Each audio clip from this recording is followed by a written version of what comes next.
अस्सलाम वालेकुम नाज़रीन, क्रिकेट की ताज़ा तरीन अपडेट हासिल करने के लिए मेरे चैनल को सब्सक्राइब कर लें। चैंपियंस ट्रॉफी 2025 इंग्लैंड बी एवेंट पाकिस्तान में खेलने का ख्वाहां। इंग्लिश क्रिकेट बोर्ड ने चैंपियन ट्रॉफी 2025 पाकिस्तान में ही करवाने की हिमायत कर दी।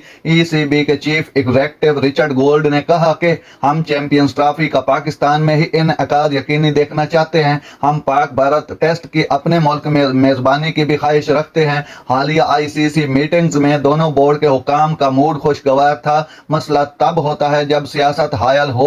तफसीलात के मुताबिक पाकिस्तान को आइंदा बरस फरवरी मार्च में चैंपियंस ट्रॉफी की मेजबानी करना है। भारत अपने मैचेस न्यूट्रल वेन्यू पर मुंतकिल करवाने की कोशिश में है। दीगर बाकी टीमों को पाकिस्तान के सफर में कोई मसला नहीं है। इंग्लैंड ने भी मुकम्मल इवेंट पाक सरजमीन पर ही होने की हिमायत कर दी। इस हवाले से ईसीबी के चीफ एग्जीक्यूटिव रिचर्ड गोल्ड ने कहा कि हम चैंपियन ट्रॉफी का पाकिस्तान में ही इनेकाद यकीनी देखना चाहते हैं और इस हवाले से पीसीबी के साथ हैं। लॉर्ड्स, ओवल और इजस्टम मेजबानी की ख्वाहिश भी जाहिर कर चुके हैं। रिचर्ड गोल्ड ने कहा कि हर कोई इस मैच की मेजबानी चाहता है। मैं नहीं समझता कि इंग्लैंड में ऐसे मैच का इनेकाद नामुमकिन है। पाकिस्तान क्रिकेट बोर्ड, बीसीसीआई और दोनों ममालिक के दरमियान सियासत चलती रहती है। गुज़श्ता हफ्ते हम श्रीलंका में आईसीसी मीटिंग के लिए थे, जहां पर हमने पाकिस्तान और भारत के क्रिकेट हुकाम को एक दूसरे के साथ खुशगवार मूड में देखा। मसला तब होता है जब उसमें सियासत का अंसर आ जाए। नाजरीन, ऐसी बर वक्त खबरें सुनने के लिए मेरे चैनल को सब्सक्राइब कर लें। अल्लाह हाफिज।